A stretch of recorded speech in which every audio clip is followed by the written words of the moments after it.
Assalamualaikum warahmatullahi wabarakatuh, Sobat Kembara Sunyi dimanapun teman-teman berada. Kali ini masih bersama saya Idris Firmansyah dalam segmen Berbincang dengan Narasumber. Kali ini kita kedatangan tamu spesial. Dia adalah Mbak Desi. Mbak Desi ini seorang penulis, lebih aktifnya di Twitter. Mbak Desi ini akan menceritakan pengalamannya sewaktu dia refreshing ataupun wisata di daerah Yogyakarta.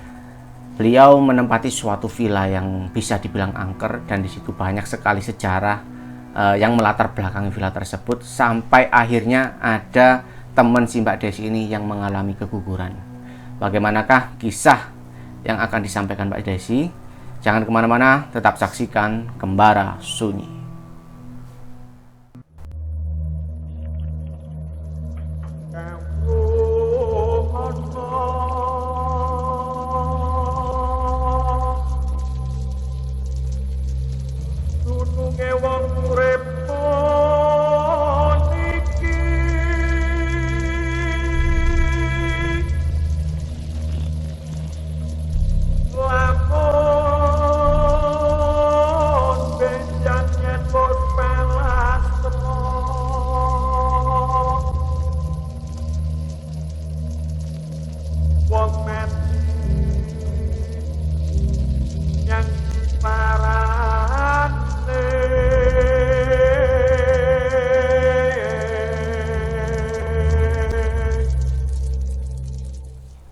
Ya, Assalamualaikum warahmatullahi wabarakatuh, Mbak Desi. Waalaikumsalam, Mas. Iya, gimana kabarnya ini, Mbak Desi? Alhamdulillah sehat. Sehat ya.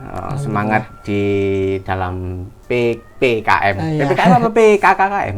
PPKM. PPKM ya. Iya. Tapi emang ini peraturannya sedikit ketat ya, Mbak. Nggih. Jam 8 udah apa itu? Udah harus di rumah. Udah harus di rumah, nggak boleh keluyuran, nggak Iya. boleh makan. Tapi ya mudah-mudahan segera berlalu lah ini. Amin. Tapi Mbak Desi kan asli Surabaya ini ya? Asli Surabaya. Asli Surabaya. Kesibukannya apa, Mbak? Menulis cerita. Menulis cerita. Iya. Menulis cerita di apa? Di Twitter. Di Twitter. Iya. Wah, bolehlah di-share apa nama Oh, Twitternya. Nama Twitternya itu @desiprayogo1. Ini cerita tentang apa aja biasanya nulisnya itu? Biasanya aku ngangkat cerita dari narasumber. Jadi narasumber tuh ngirim cerita mereka lewat email. Nanti cerita mereka itu nanti kita kontak.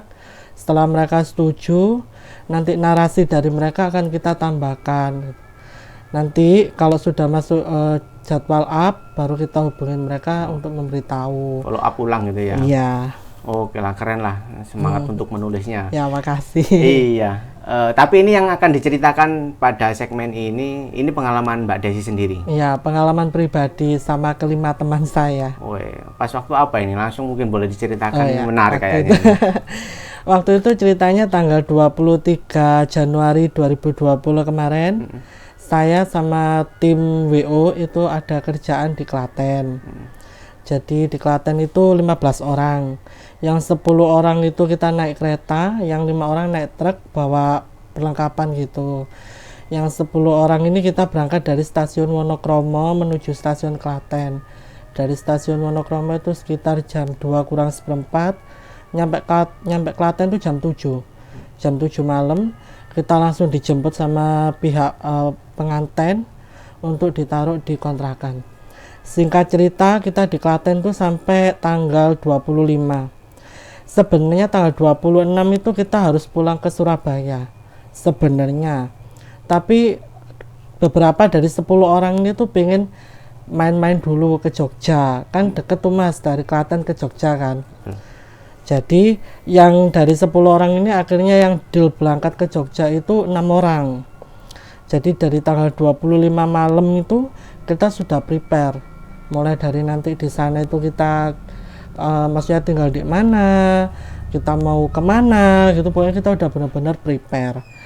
Kebetulan temenku yang namanya Dimas ini itu punya saudara, rumahnya tuh nggak jauh dari terminal Giwangan.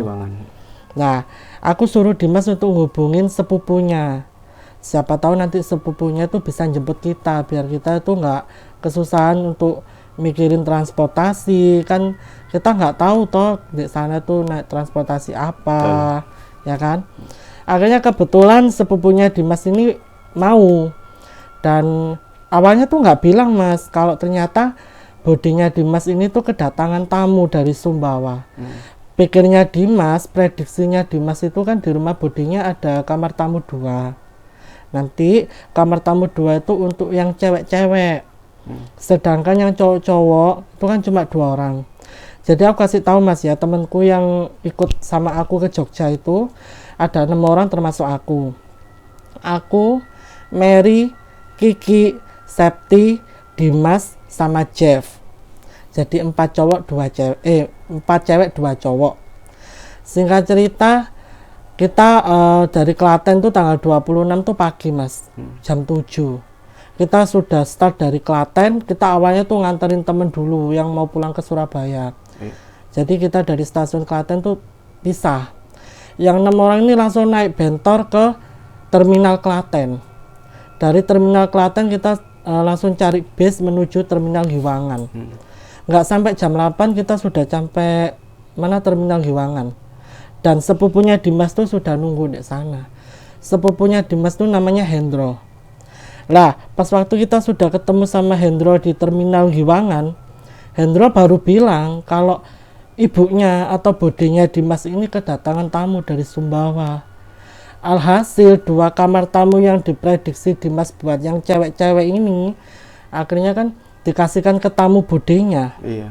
Lah dari situ akhirnya kita mikir lagi, ini kita mau tinggal di mana. Sedangkan Mary itu posisi lagi hamil muda waktu itu, hamil 2 bulan. Akhirnya aku mutusin, daripada kita debat di terminal, mendingan kamu ajak kita di mana atau sekalian cari makan karena anak-anak belum pada sarapan. Akhirnya kita muter-muter sampai akhirnya berhenti di pinggiran Malioboro. Di situ ada semacam angkringan gitu loh Mas. Terus sebelahnya tuh kayak ada jual nasi pecel. Akhirnya kita di situ. Ketiga cewek temenku itu makan. Aku Dimas Jeff tuh cuma ngopi di situ. Aku pesan energen. Terus aku kan ngajak ngomong lagi kan sama Dimas, Dim, ini kalau nggak cepetan dicari nanti keburu siang. Aku nggak enak sama Mary karena kan dia lagi hamil muda. Takutnya kan biasanya orang hamil muda kan mudah capek kan Mas ya. Akhirnya aku bilang, tapi apa ini kita nggak tahu mau kemana.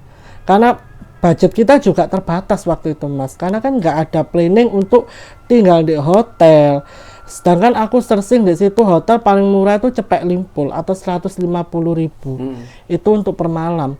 Sedangkan target kita itu 3 hari 2 malam di Jogja itu. Akhirnya Hendro bilang, ya boleh cari villa atau cari homestay kayak Airbnb gitu loh Mas.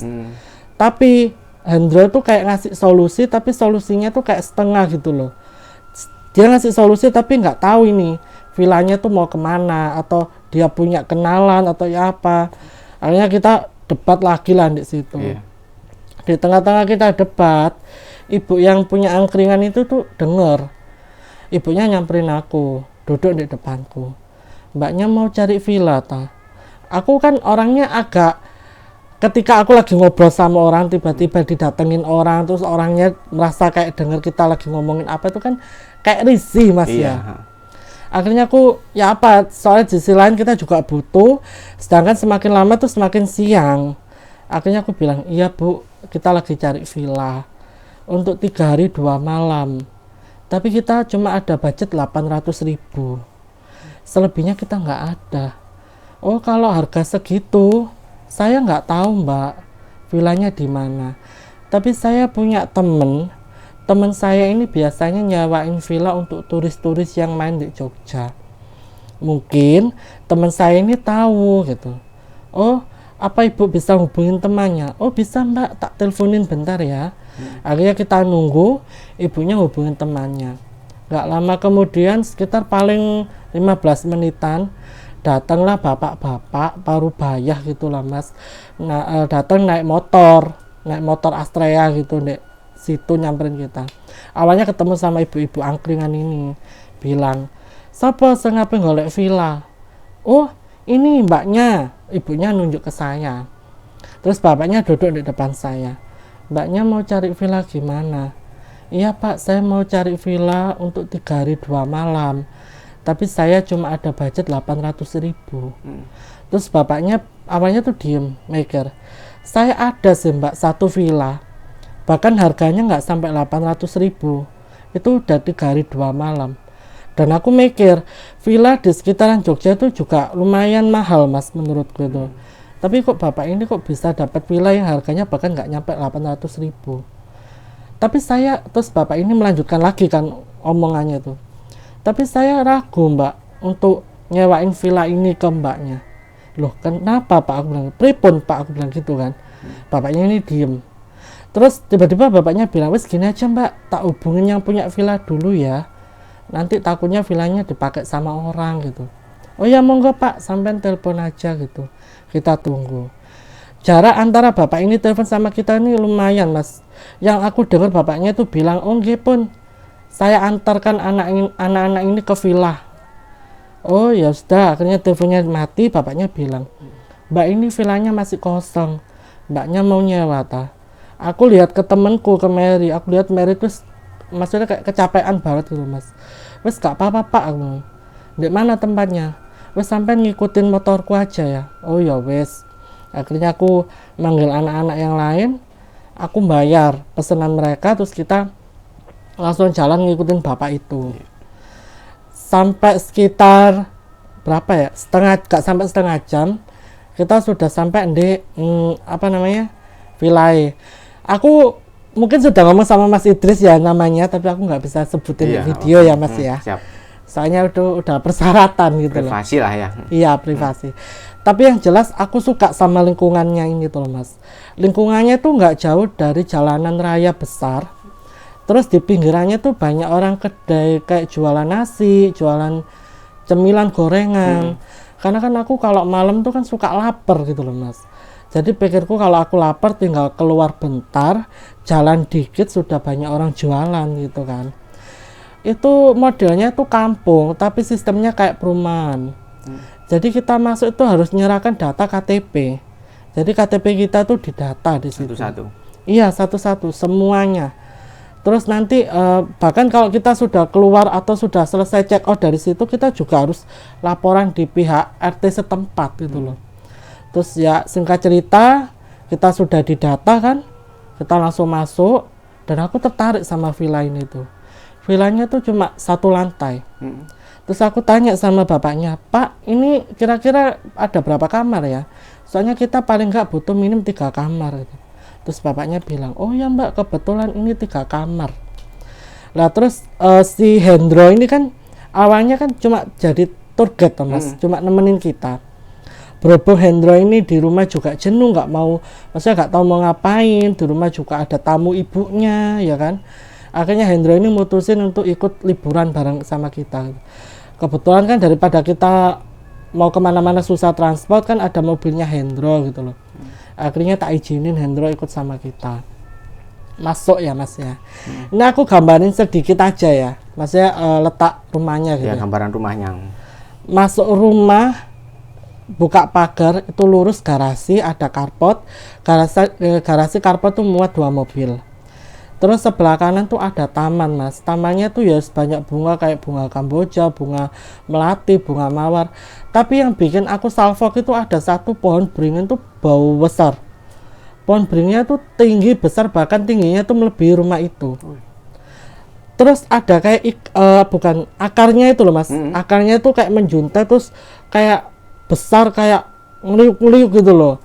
Nah terus ada satu dahannya tuh juga lumayan besar, dia tuh kayak nyamping gini, terus di dahannya ini tuh kayak dicantolin tali tampar, dibuat ayunan, dudukannya ayunan tuh dari kayu.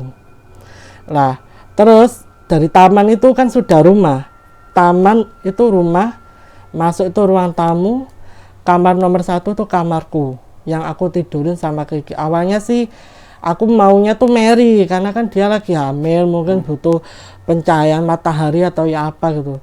Tapi ternyata Mary nggak suka karena kamarnya itu view-nya itu, maksudnya kamarnya itu jendelanya itu full kaca gitu loh mas. Besar gitu. Iya, jadi sekotak itu full kaca semua. Lah sedangkan view-nya pohon beringin itu Mary nggak suka, kurang nyaman lah katakanlah dia tuh. Terus belok ke kanan, ini di sebelah kiri kamar nomor 2, Sana nomor 3, tengah-tengah meja makan, dapur, kamar mandi, dan ada sedikit halaman belakang. Tapi halaman belakangnya ini tuh yang bikin aku nggak nyaman. Karena ini tuh modelan rumahnya bagus, tapi halaman belakangnya tuh kayak tegalane wong desa. Banyak pohon pisang. Wih. Bayangkan tegalannya tuh cuma segini mas, tapi pohon pisangnya tuh searat-arat. Wah, kayak. Terus ada satu pohon kapas. Itu nggak nyaman aku. Akhirnya aku bilang sama anak-anak, wes ini pintu belakang ditutup aja ya, jangan ada yang ke belakang. Karena ini seperti yang Mas Idris tahu, aku tuh kan orangnya perasa banget tuh. Aku nggak nyaman di situ. Pokoknya aku nggak mau teman-temanku di belakang. Akhirnya semua deal. Akhirnya singkat cerita kita istirahat tuh bentar ya kan. Malamnya itu kita kan nggak kemana-mana. Wes kayak capek gitu loh mas, pengen di rumah aja. Kebetulan di rumah itu kan disediakan DVD sama ada beberapa kaset. Ada pokoknya ada kaset film horor.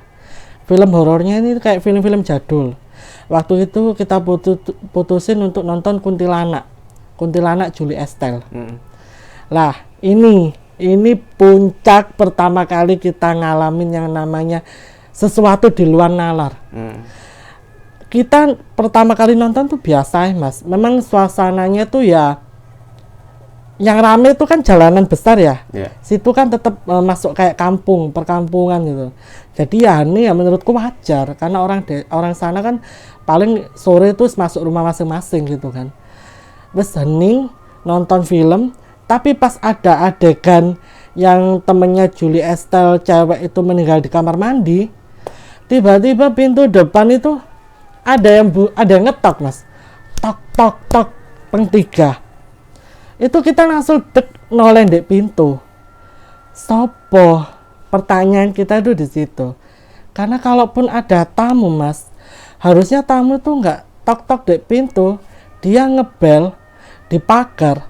Karena pagarnya itu dikunci sama Dimas. Dimas tuh sudah pastikan kalau pagarnya itu dia kunci. Nggak mungkin kan mas. Kalaupun dari belakang, belakang itu dari jalan belakang tuh nggak ada akses ke depan, jadi harus melewati dapur dulu kan. Nah terus yang tok-tok ini siapa? Ya, itu akhirnya berhenti cuma tok-tok 3 kali. Film lanjut. Sampai akhirnya itu ada adegan yang Julie Estelle rebutan kuntilanak itu loh mas. Pintu depan tuh tok-tok lagi bang 3. Kita noleh. Dim, lihatan, aku bilang kayak gitu nih Dimas. Soalnya diantara kita yang paling berani sebenarnya cuma Dimas. Yosek tak deloke.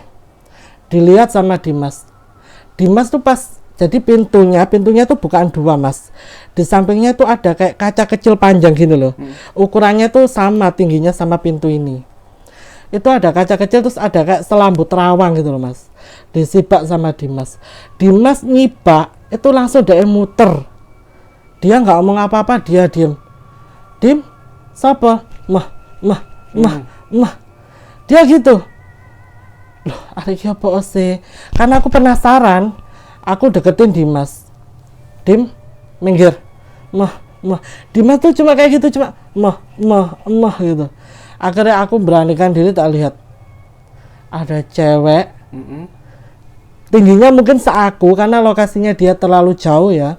Tingginya seaku, pakai baju putih panjang, rambutnya gimbal, panjang sepantat. Ngeliatin aku sambil senyum. Allahu Akbar, aku langsung puter di sebelah Dimas, aku meneng. Akhirnya tanganku sama tangannya Dimas digeret Jeff, kita posisi duduk lagi. Aku bilang matiin film, aku bilang gitu, matiin film karena pikiranku film itu ngundang bener. Takutnya ngundang, akhirnya matiin film mati, pintu luar tambah nemen, kita semua langsung semburat di kamar masing-masing. Langsung aku nggak pakai omong A B C D E F G, pintu kamarku langsung tak kunci. Aku kan di kamar nomor 1 aku tidur sama Kiki. Aku sama Kiki langsung kerukupan. Kiki wis gemeteran. Mak, kan dia manggil aku mak. Mak, aku gak kuat mak. Terus ayo bubuk ayo bubuk istighfar. Akhirnya karena mungkin kita wis capek, kita ketakutan, kita ketiduran. Terus belum sampai pagi itu masih subuh, aku kebangun gara-gara terdengar suara azan subuh. Iya. Kan rumah itu deket sama musola. Aku bangun tak lihat, oh wis 3:30. Aku sebenarnya tuh waktu itu mau sholat sendiri. Gara-gara aku nggak berani, aku bangunin Kiki. Ki, ayo bangun Ki, sholat ambil aku gitu. Iya mak, iya Kiki bilang. Akhirnya Kiki bangun, kita wudhu bareng di belakang. Kamar mandi sama WC itu kan terpisah mas. Kita ke kamar mandi, pintu WC itu sudah ketutup, nggak ada yang buka. Istilahnya subuh itu nggak ada yang bangun selain aku sama Kiki. Akhirnya aku sebenarnya tuh wudhunya itu terakhir, Kiki dulu yang wudhu. Iya. Gara-gara aku ngerasa kayak tengkuk belakangku itu tuh kayak gitu mas. Kayak yang niup gitu. Iya. Aku langsung masuk kamar mandi, gak pakai ngomong apa-apa. Aku langsung masuk kamar mandi. Pas Kiki selesai ini mas, basuh kaki kiri, ya. pintu WC beruak, kita langsung keluar. Aku nggak jadi wudhu, yang wudhu cuma Kiki. Kita langsung lari ke kamar, dan anehnya itu suara kan keras ya mas. Teman-temanku ini nggak ada yang keluar dari kamarnya, jadi aku sama Kiki ngos-ngosan. Terus berhubung Kiki sudah terlanjur wudhu, akhirnya Kiki mutusin untuk sholat subuh. Aku HP-an, WA-an sama suami di kasur. Lah, kalau kita WA-an ya mas ya, kalau kita lihat layar HP, otomatis samping kanan kiri kan masih kelihatan. Iya. Aku ngelihat, ya Allah, astagfirullahaladzim, merinding aku ya Allah. Ada sosok yang ikut sholat di belakang Kiki. Aku setelah ngelihat itu mas, itu beneran sosok manusia, pakai mukenanya lusuh. Dari situ HP aku langsung taruh, aku langsung kerukupan selimut, dan aku nggak mau lihat apa-apa. Iya. Nggak lama kemudian kasur sebelahku ini tiba-tiba kayak ada yang cek gitu mas, kayak ada yang tiba-tiba ngembreki masuk dalam selimut, karena kan di dalam selimut gelap ya. Aku kaget, aku bengok, ternyata Kiki ini langsung masuk dalam selimut, masih pakai mukena. Kan mukenanya dia putih. Di dalam selimut gelap, tak pisui mas sampean mas, dampet kan ngageti aku. Dan Kiki seluruh badannya tuh gemeteran semua. Dia bilang sama aku, mak, ono sing sembayang nak buriku. Kiki ternyata ngerti juga. Kiki juga ngerasain mas, karena saat dia bilang Allahu Akbar, yang belakang juga ikut bilang Allahu Akbar. Sami Allahu liman hamidah, belakang juga bilang yang sama. Makmum. Setelah dia salam, dia ngelihat ada juga orang belakang. Langsung dia nggak, biasanya orang sholat itu kan habis sholat kan berdoa. Dia nggak pakai doa, langsung mencolot masuk selimut. Aku karena wis gak tahu harus ngapain ya mas ya, kita keluar juga takut ya, kalau sosok itu sudah pergi, kalau sosok itu masih di situ gimana. Akhirnya aku bilang sama Kiki, wis kita tenang, kita baca doa. Akhirnya kita ketiduran lagi di situ. Sampai akhirnya Mary itu bangunin aku. Mary bangunin aku bilang, Des, ayo Des tangi, wis awan. Awakmu gak butuh sarapan ta? Oh iya Mary, ya. Tak lihat tuh jam 8 kurang 10. Akhirnya aku bangunin Kiki. Aku sama Kiki mandi bareng, karena kita juga masih kayak orang linglung gitu loh mas, kayak orang masih pelongak-pelongak karena ketakutan kan. Akhirnya habis mandi, aku sarapan. Aku sama Kiki itu sarapan paling terakhir. Terus habis gitu, setelah sarapan, si Jeff itu bilang, ini kan kita niatnya liburan ya, ayo jalan-jalan gitu. Aku mau cari oleh-oleh. Kebetulan aku juga mau cari oleh-oleh untuk anakku kan. Iya. Ya wes lah, ayo liburan di mana? Karena sekalian buat nge-refresh utek ya mas ya. Ya wes, ayo melaku-melaku di pinggiran Malioboro, tan di pasar Bringajo gitu. Oh ya wes, ayo. Akhirnya kita main sampai akhirnya jam 2 itu kita putusin pulang. Karena kan wis capek mas ya. Kita juga punya temen yang hamil gitu. Ya wes lah, akhirnya ayo pulang. Kan sebelum berangkat pintu depan sama pintu pagar tuh kan wis tak kunci mas. Orang aku yang ngunci, tak pastikan itu terkunci. nggak akan ada yang namanya orang masuk. Terus pas kita habis masuk pagar, masuk rumah, seluruh isi rumah berantakan. Sofa itu pada guling semua, kasur-kasur tuh spraynya kayak kejabut semua, lemari itu terbuka, baju kita di koper juga berantakan. Logikanya kalau maling, kenapa laptop kita, kamera kita, handphone kita kenapa nggak diambil?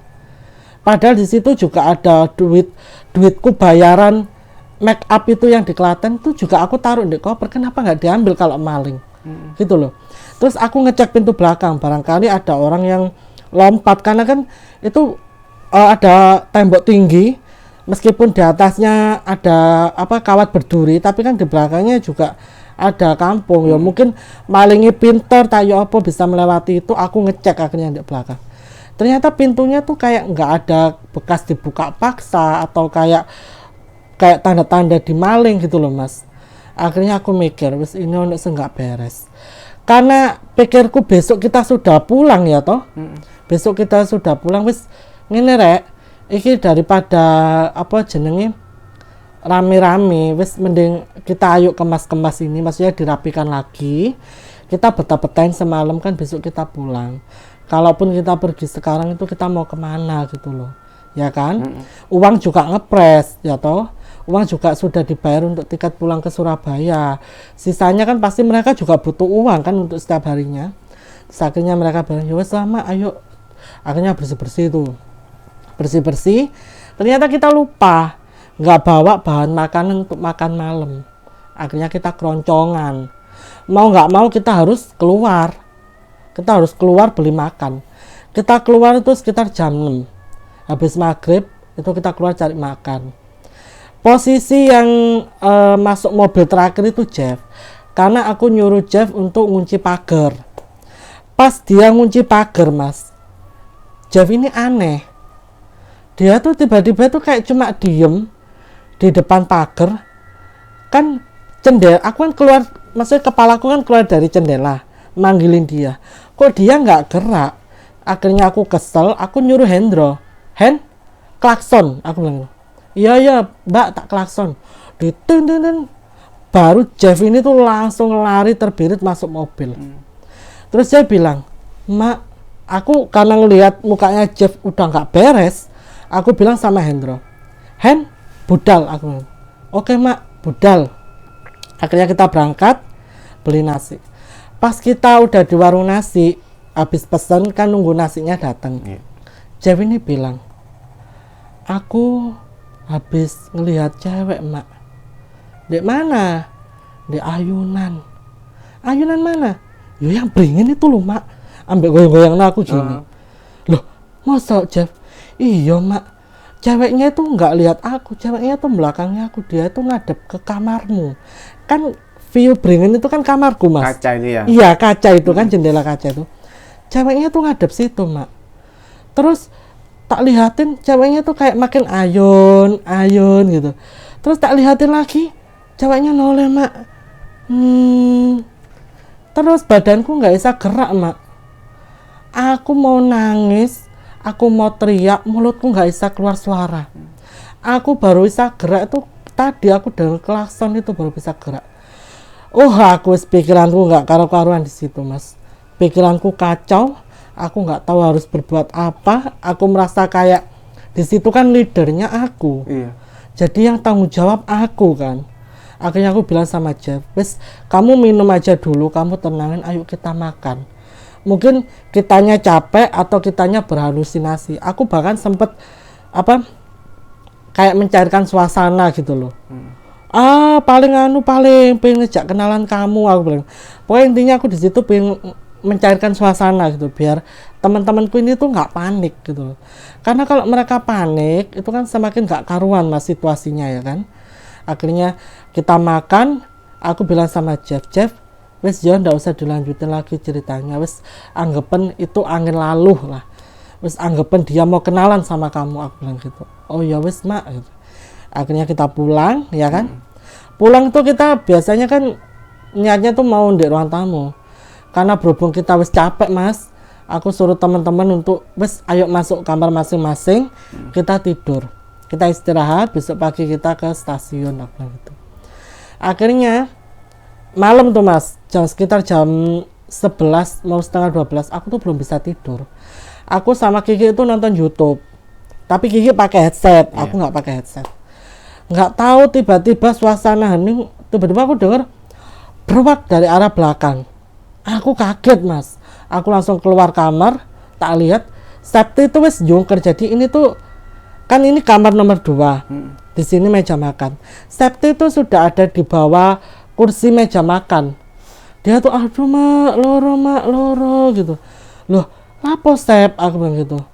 Mak, tadi ada yang narik belakang bajuku, terus aku ditarik dilempar di meja makan mak. Jadi sininya Septi itu lebam-lebam mas. Lututnya dia, kakinya tuh berat-berat gitu. Terus Septi bilang, lawangnya nutup mana mak, di jero anak Mary. Wih, pikiranku nggak karuan. Aku langsung masuk kamarku lagi. April tak panggil, kan April pakai headset, dia nggak denger. April, coplon, ayo mela aku. Ya mak, HP dia taruh, dia ikut aku. Loh, dia kaget ngelihat posisi Septi. Loh Sep, lapo nak disor, kamu ngapain di bawah? Akhirnya wes gini, kamu dok-dokan yang cowok-cowok, suruh mereka keluar. Oh ya mak, didok-dok. Akhirnya cowok-cowok itu keluar. Kenapa mak? Kowe iki padha gak ono sing krungu ta? Kalian nggak ada yang denger ta? Tadi suara berak keras kayak gitu, kamu nggak ada yang denger, aku bilang gitu. Aku ambek marah itu mas. Wong sedangkan kamar 2 sama kamar 3 kan depan, masuk mereka nggak denger kan aneh sih mas. Lah aku nggak krungu apa-apa mak. Plus temanku cowok 3 ini nggak denger apa-apa katanya. Padahal gebrakan pintu segitu kerasnya itu loh nggak denger. Kan aneh. Akhirnya aku bilang, dok-doken, tak dok. Mary, gak ada sautan. Akhirnya aku pikiranku gak karuan, aku suruh Dimas, Dim, dobrak. Akhirnya Dimas bilang, ya mak tak dobrak. Saya mikir, dobrakan kedua itu baru bisa buka. Beruak. Mary kondisi wis pingsan di bawah. Dia kan pakai gamis. Gamisnya dia tuh warna pink muda. Aku masih inget banget. Masih tragedi itu masih bener-bener nancep di kepala aku mas. Iya. Aku ngeliat Mary itu berdarah. Aku nggak pakai ngomong apa-apa.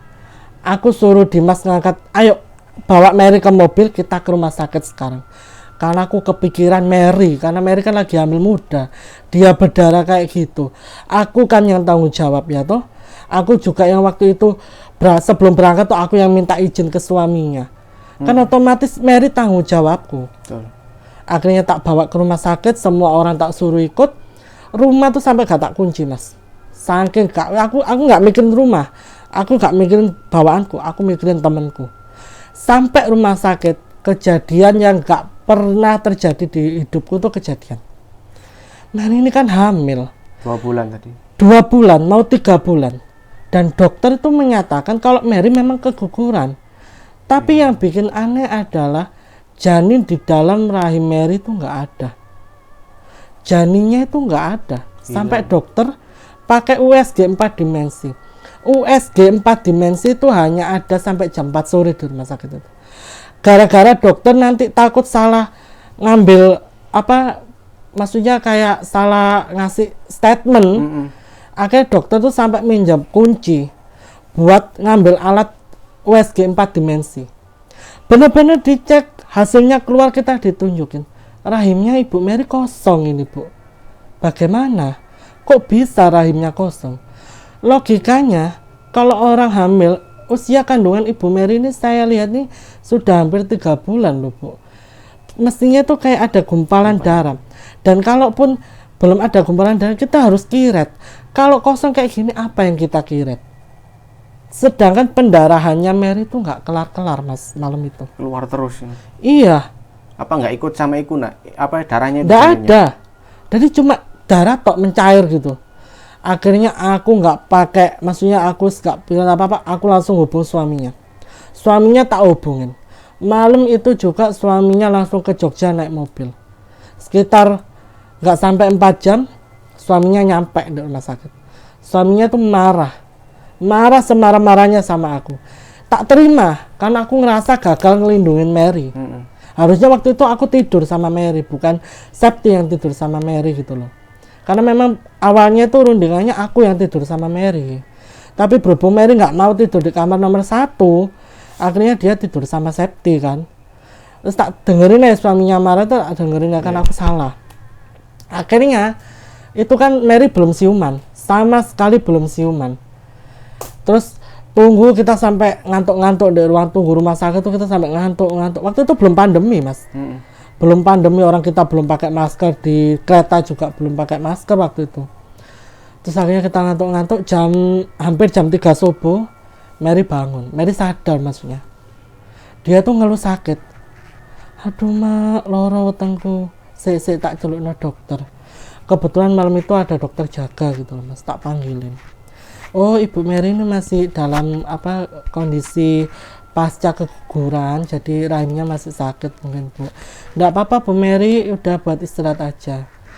Terus karena aku penasaran sama apa yang kejadian sama Mary, Mary tak suruh cerita pelan-pelan. Mer, coba ngomong sama aku. Sebelum aku ngasih tahu dek hasilnya dokter itu belum tak kasih tahu kan ke Mary ataupun suaminya kan. Suaminya cuma tahu Mary cuma keguguran biasa gitu loh. Nggak tahu kalau janin dalam rahimnya tuh nggak ada. Akhirnya Mary ini cerita. Mary itu cerita karena dia awalnya kan nggak tahu kalau dia keguguran kan. Dia mungkin tahunya dia cuma pingsan. Karena sebelum pingsan, pas waktu Septi, Mary ini lihat juga Septi kayak ditarik. Terus tiba-tiba pintu itu kayak kebanting nutup. Dak, aduh mas, aku kok merinding. Aku merinding ini mas, beneran serius. Belakangku kayak panas banget. Terus aku nggak mau. Tarik napas dulu mungkin. Terus habis gitu tiba-tiba pas pintu tertutup, tahu-tahu itu ada perempuan muncul. Perempuan itu muncul dengan sendirinya dan bagian perutnya itu berdarah. Perempuannya itu rambutnya itu gimbal, panjang, pakai baju putih panjang nutupin tubuhnya, mukanya tuh pucat. Terus dia tuh kayak marah, lihat Mary tuh marah gitu loh. Akhirnya kerudungnya Mary ini tuh kayak ditarik, terus kepalanya Mary dijentuskan tembok. Setelah itu Mary nggak ingat apa-apa. Akhirnya dengan keberanian aku cerita, Mer, maaf ya, aku salah memang, aku nggak bisa jaga kamu keguguran. Tapi di sini yang aneh, janin dalam rahimmu tuh kok nggak ada. Mary langsung nangis sih. Dia kayak marah, dia nggak, maksudnya marah, sedangkan selang infus tuh masih nancep di tangan kanan itu. Marah sejadi-jadinya, dia nangis di situ. Aku nggak tahu harus ngomong apa. Aku ngajak teman-teman ayo keluar, mungkin Mary butuh waktu. Kita keluar. Singkat cerita itu sudah pagi mas, sekitar jam 6. Aku bilang sama anak-anak, wes kita check out sekarang aja lah. Rumah itu udah nggak beres. Udah ada sesuatu yang nggak beres dengan rumah itu. Akhirnya kita balik. Kita berlima tok. Kita balik ke villa. Ternyata pas kita sampai rumah itu, di depan rumah itu sudah ada bapak-bapak. Ada 6 orang bapak-bapak. Yang satu ini Pak RT setempat, yang satu ini orang tua, katanya sih tetua di situ. Sama 4 lainnya ini tuh ya warga sekitar.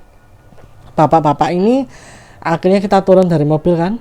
Bapak-bapak ini bilang, tanyalah ke kita, kalian yang nyewa rumah ini gitu? Oh iya pak, kami yang nyewa. Kok berani gitu? Loh maksudnya pak, mbaknya mungkin ada perwakilan yang mau ke rumah saya, mohon ikut saya gitu. Akhirnya aku sama Dimas yang ke rumahnya Pak RT itu. Pak RT nya nyuruh kita duduk, terus istrinya datang bawain teh hangat. Kita disuruh minum dulu. Kita nggak ngomong apa-apa itu mas, kita nggak cerita kalau teman kita ada yang keguguran. Pak RT ini bilang, nanti kalau temennya yang keguguran itu pulang dari rumah sakit, suruh ke rumah saya dulu. Kita kaget dong mas ya kan, orang nggak ada yang cerita ya kan. Pak ngapunten, bapaknya kok tahu?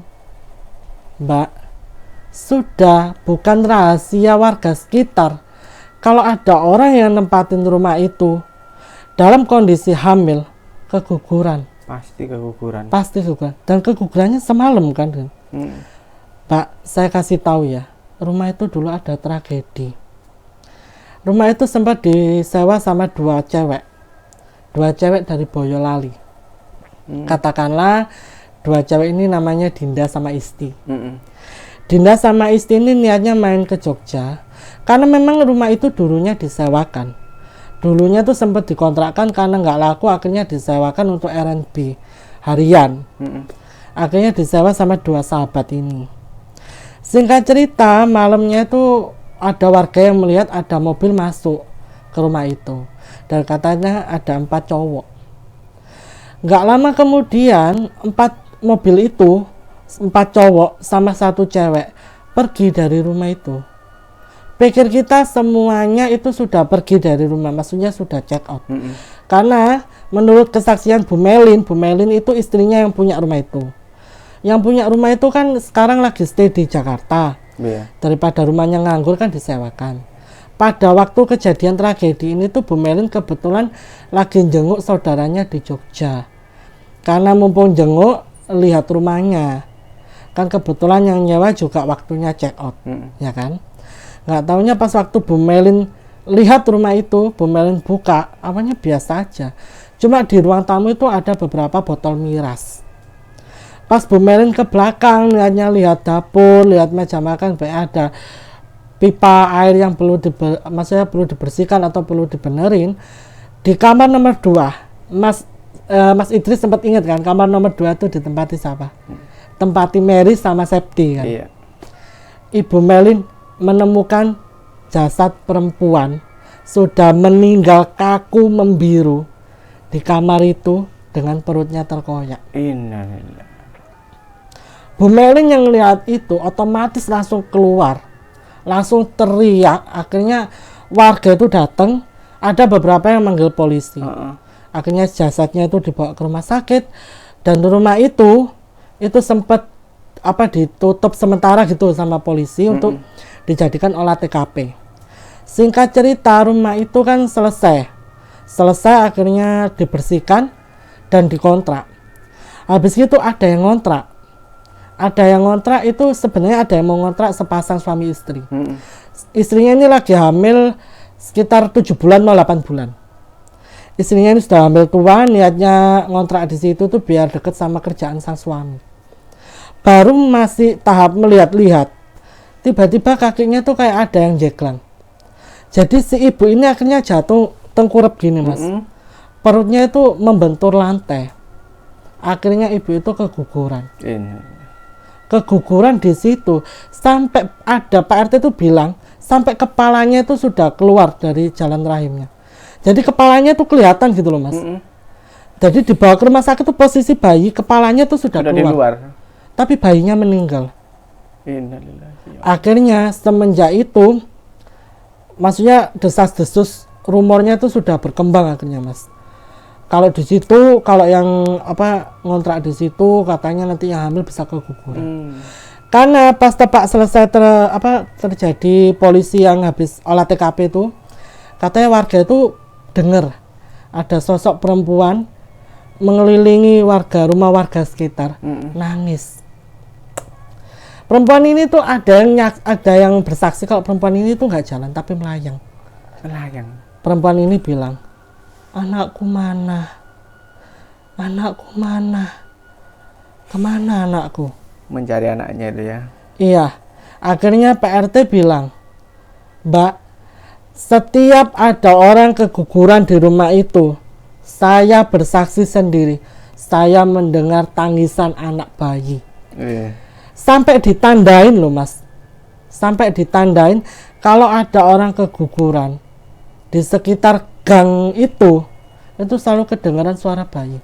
Dan konon katanya banyak yang percaya sosok hantu ini tuh nggak terima orang lain punya anak. Jadi mereka itu kayak menganggap hantu ini tuh, kalau aku kehilangan anakku, kamu harus kehilangan anakku. Sampai karena hantu itu sudah nggak sudah nggak kondusif ya. Hantunya tuh sudah sampai melukai ibu-ibu hamil di situ. Akhirnya Pak RT ini tuh minta tolong sama bapak-bapak, ya bapak tua itu tadi. Arwahnya dikunci di bawah pohon beringin itu. Jadi semenjak itu sudah nggak ada kasus keguguran di kampung itu.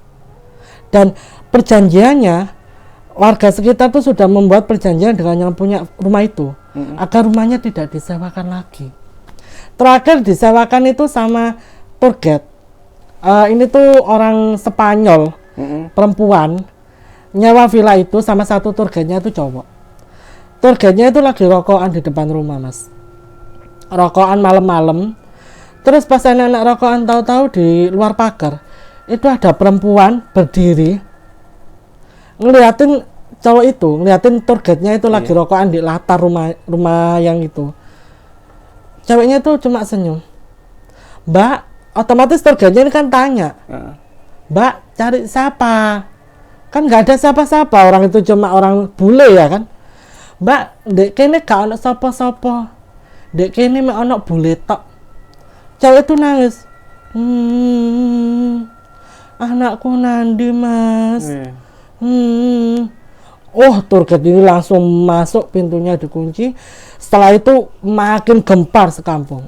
Akhirnya itu tadi Pak RT manggil orang tua itu, arwahnya si perempuan ini dikunci, istilahnya itu digembok di dalam rumah itu di bawah pohon beringin itu tadi. Jadi kalau ada yang lihat perempuan ayunan di situ, dia masih mending daripada dia keluyuran, akhirnya membuat ibu hamil itu keguguran. Aku senganggapnya gini, bagaimanapun dia, katakanlah kita ini masih hidup ya Mas. Kita yang hidup dipisahkan sama anak kita, itu kan kadang nggak terima ya. Apalagi dia sudah dibunuh, dipisahkan dengan anaknya juga. Otomatis ibu mana gitu loh. Ibu mana yang terima dipisahkan sama anaknya. Kalaupun dia meninggal, setidaknya anaknya itu tetap ada di perutnya. Sama dengan anaknya. Iya. Akhirnya ya mungkin itulah yang menyebabkan dendam dari si hantu ini. Jadi kita percaya, akhirnya kita mikir, karena semuanya kan relate. Akhirnya kita mikir, oh mungkin selama ini yang ganggu kita itu dia. Dia tuh sebenarnya nggak jahat, tapi dia pengen cari anaknya. Cuma berhubung di dalam rumah itu ada Mary yang lagi hamil, sasarannya Mary, Mas. Sampai sekarang itu lo nggak tahu kemana janinnya Mary pergi. Akhirnya dari situ kita pulang. Lah, ini yang bikin aku marah semarah-marahnya. Pas kita di kereta, Dimas ini baru cerita. Malam pertama dia tinggal di situ, dia tuh sudah rep-repan. Katanya tuh dia nggak bisa bangun, dia nggak bisa gerak. Yang gerak tuh cuma bola matanya.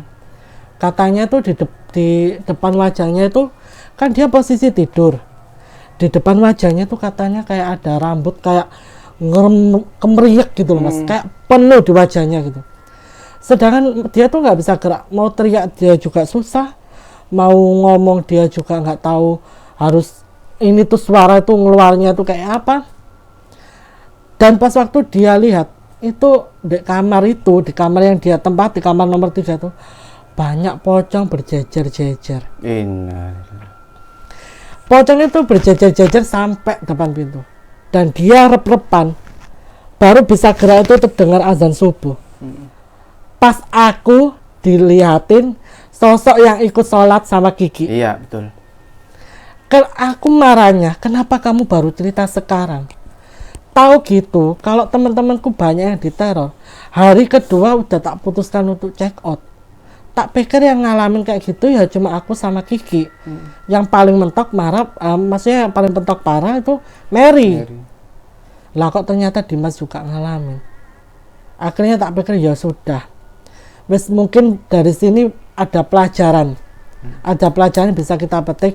Mungkin suatu saat kita kalau mau staycation, ya kita kalau mau tinggal nginep di suatu tempat, alangkah baiknya untuk mencari tahu asal usul tempat itu terlebih dahulu sebelum sesuatu yang berbahaya kita alami.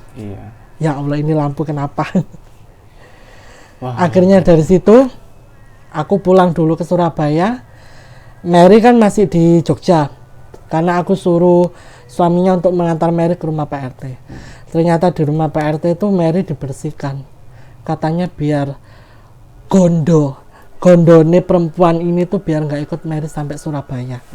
Katanya saat dibersihkan tuh Mary tuh badannya tuh ngerasa kayak panas banget, kayak berat banget. Tapi setelah dibersihkan tuh dia enteng. Akhirnya dia pulang sama suaminya naik mobil. Kita ketemuan dari Surabaya.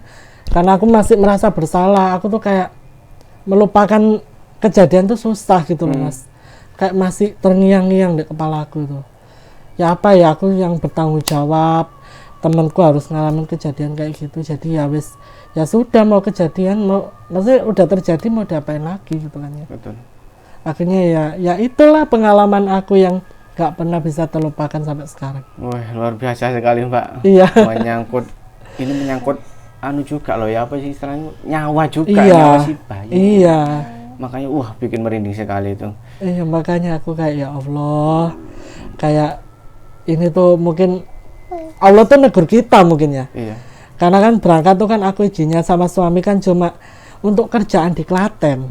Aku baru izin suami yang di Jogja itu kan baru hari keduanya aku di Jogja itu aku baru ngomong sama suami yang bangun subuh-subuh itu loh, Mas. Yang aku bilang sama suami kan aku baru izin. Baru izin itu ya. Mungkin Allah negur di situ, mungkin pikirku ya sudahlah wis, tidak apa-apa. Anggap aja pelajaran. Pelajaran yang berharga Iya. sekali. Iya. Iya, Mbak. Ini kan tadi sebelum kita take juga kan ada sedikit mungkin Mbak Desi merasa juga, Mbak Desi kan sempat dilirik gitu kan. Wah, itu langsung bulu kuduk langsung merinding. Aku yang kayak gini, Mbak. Apakah ada hubungannya dengan cerita yang kita bahas saat ini gitu loh? Soal kan bahas anak kecil juga gitu loh maksudku. Alam juga sih gitu sih. Karena kalau yang tadi kan aku sempat bilang sama Mas Idris kan, aku melihat sesuatu di belakang sini. Iya. Sesuatu ini tuh ngintip. Cuma ngintip gini, terus seret bersamaan sama Mas Idris yang manggil aku. Aku langsung kaget. Sedangkan di sini kan nggak ada celah, Mas. Nggak ada, tembok semua. Tembok. Berarti kan itu tembus pandang berarti kan. Iya. Dia bisa nembus tembok. Aku nggak tahu. Tapi kalau aku sendiri rasanya bukan dari cerita aku, tapi memang ada di sini. Auranya emang kerasa banget, Mbak ya. Iya. Begitu datang kan aku bilang sama si Mas, kok aku rasanya pengen nangis ya, Mas. Jadi biasanya kalau kita di suatu tempat tuh, Mas ya, tanpa ada sebab akibat gitu. Kadang kita kayak tiba-tiba pengen marah. Tiba-tiba pengen nangis. Tiba-tiba kita kayak euforia gitu, kayak bahagia gitu. Itu tuh kadang energi kita tuh keserap sama energi mereka. Jadi energi mereka masuk kita, apa yang mereka rasakan kita juga rasakan. Mungkin energi yang tak rasakan tadi itu seperti kehilangan.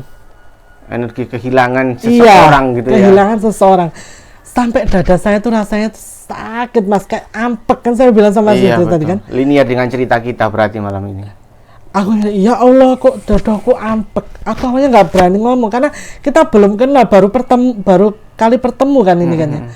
Terus aku kayak ngerasa ini tempat ini kok asik banget kalau dijadikan uji nyali gitu loh. Kayak wow, ada sesuatu yang berbeda di sini. Berhubung aku bukan anak indigo, terus terang ya, aku selalu ngomong di Twitter, aku tuh bukan anak indigo, aku anak Indomie. Kalau kalian tanya di sini ada setan, di sini ada hantu apa, aku nggak tahu. Cuma kadang-kadang wujud mereka tuh menampakkan secara langsung, secara tiba-tiba, nggak ada kayak kita rencanaan dulu gitu. Misalnya kayak, oh ayo kita berburu hantu. Enggak, mereka tiba-tiba nongol dan aku lihat. Sama kayak yang aku lihat di belakang. Barusan. Makanya kayak, wow, tempat ini menarik gitu loh sebenarnya. Cuman aku nggak punya keberanian. Ya. Mungkin ini juga bisa sebagai bahan nanti Mbak Desi nulis di Twitternya ya. Insya Allah. Ya udah, Mbak Desi selalu semangat untuk menulisnya, berkaryanya. Mudah-mudahan kita selalu dalam lindungan Tuhan Yang Maha Esa. Terima kasih atas waktunya. Terima kasih juga. Ya, Assalamualaikum warahmatullahi wabarakatuh. Waalaikumsalam warahmatullahi wabarakatuh.